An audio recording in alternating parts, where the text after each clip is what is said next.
Assalamualaikum warahmatullahi wabarakatuh. Teman-teman, kebetulan lagi masih main di sawah nih. Mau cari-cari yang susah dicari. Tapi ngomong-ngomong nih, saya sebelah pohon singkong. Udah mirip belum saya sama singkong?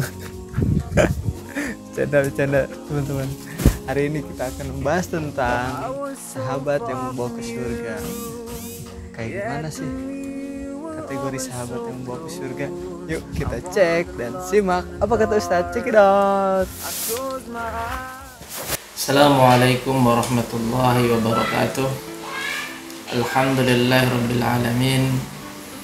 Nahmaduhu wa nasta'inu wa nastaghfiruh wa na'udzu billahi min shururi anfusina wa min sayyiati a'malina. May yahdihillahu fala mudilla lahu wa may yudlilhu fala hadiya lahu. Nusalli wa nusallimu ala habibina wa mahbubina sayyidina Muhammadin sallallahu alaihi wasallam wa ala alihi wa ashabihi ajma'in. Asyhadu an la ilaha illallah wa anna Muhammadar Rasulullah. Rabbi shrah li sadri wa yassir li amri wa hlul 'uqdatam min lisani yafqahu qawli. Amma ba'd. Sahabat-sahabat yang dimuliakan oleh Allah Subhanahu wa taala, sahabat bagaikan minyak wangi ketika kita mendapatkan sahabat yang baik. Akan tetapi sahabat itu pun juga menjadi sesuatu yang kurang baik ketika kita mendapatkan sahabat yang kurang baik. Rasulullah Shallallahu Alaihi Wasallam dalam hadis Muslim, beliau bersabda, "Al-mar'u ala dini khalili."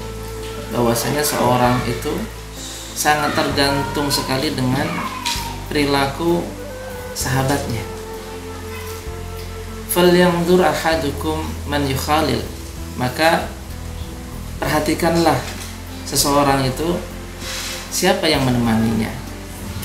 Sahabat-sahabat yang dimuliakan oleh Allah Subhanahu wa taala, hendaknya ini menjadi satu standar kita bagaimana kita mencari sahabat dan mencari teman.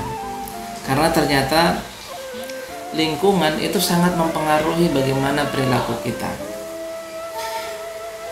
Dalam kehidupan sosial masyarakat yang sekarang ini ada, sering sekali kita melihat anak-anak remaja, anak-anak muda yang akhirnya tenggelam dalam kemaksiatan kepada Allah.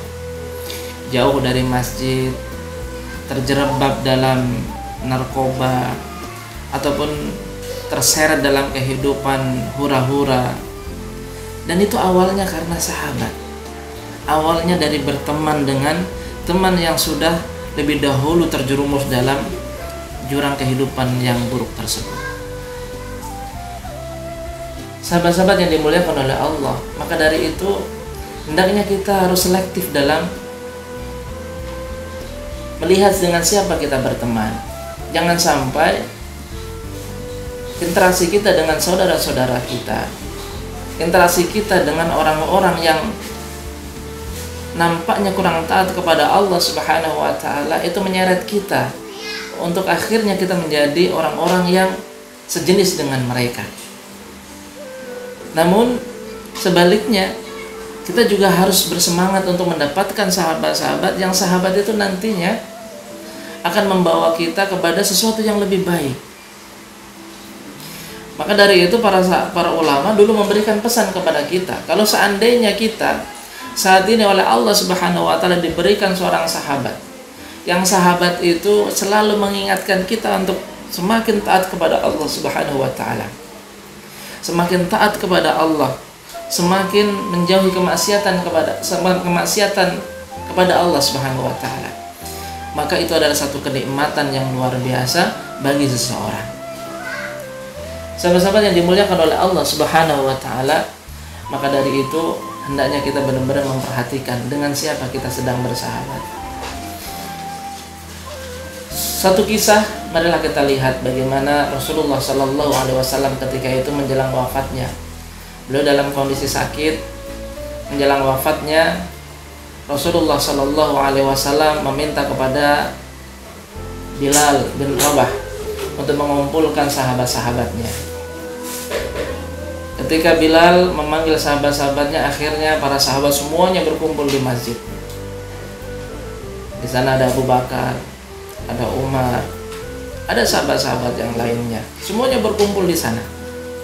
Kemudian Rasulullah Shallallahu Alaihi Wasallam dipapah dan dituntun untuk memasuki masjid. Kemudian Rasulullah berpidato di atas mimbar.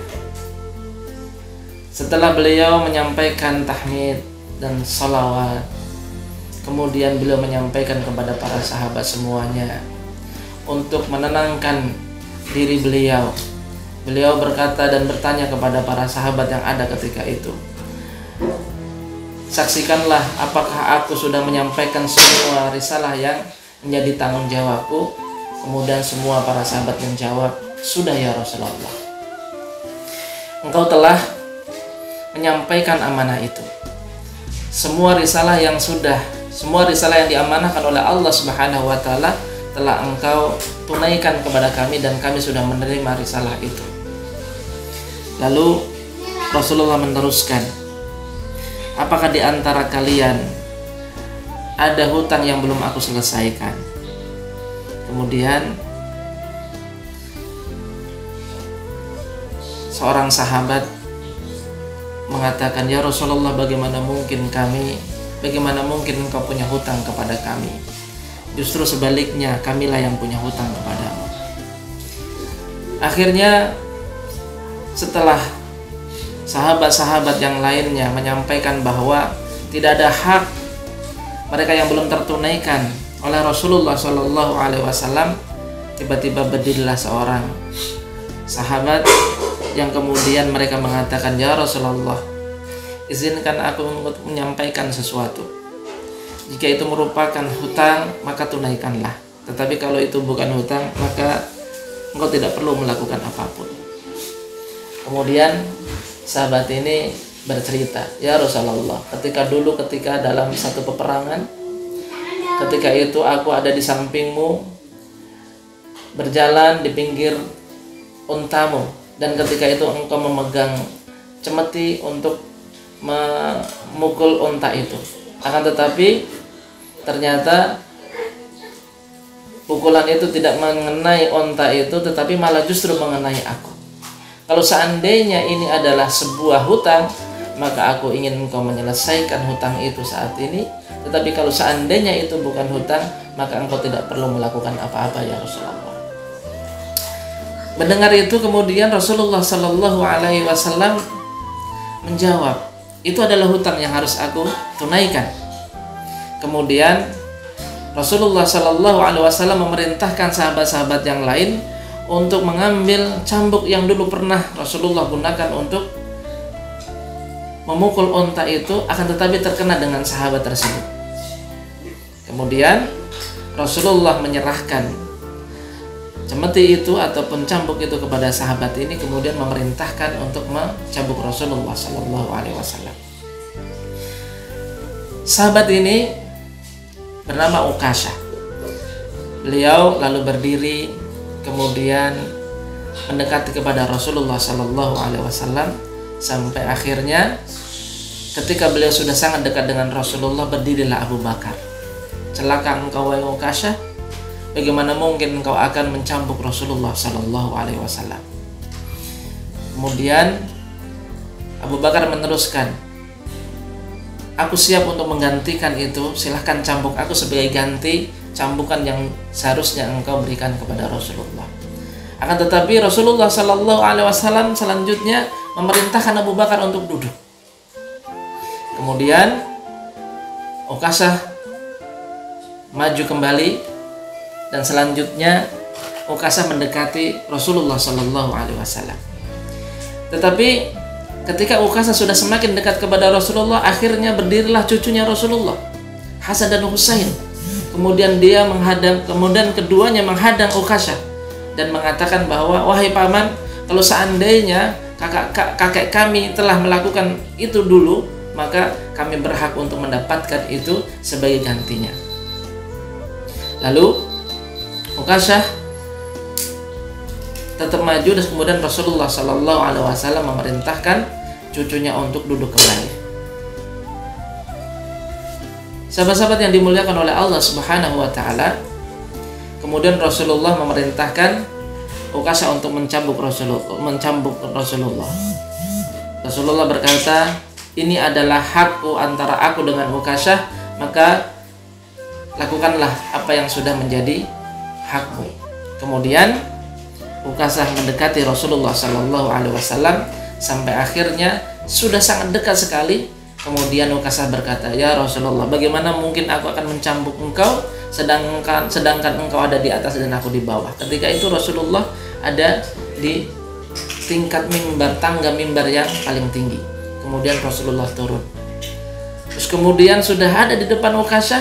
Kemudian Ukasha berkata kembali, "Ya Rasulullah, bagaimana mungkin aku akan mencambukmu? Dulu ketika cambuk itu mengenai tubuhku, ketika itu aku tidak menggunakan pakaian. Aku bertelanjang dada ketika itu ya Rasulullah, jadi cambuk itu langsung mengenai tubuhku." Kemudian Rasulullah melepas bajunya dan mempersilahkan Ukasha untuk memukul Rasulullah Sallallahu Alaihi Wasallam. Namun apa yang terjadi?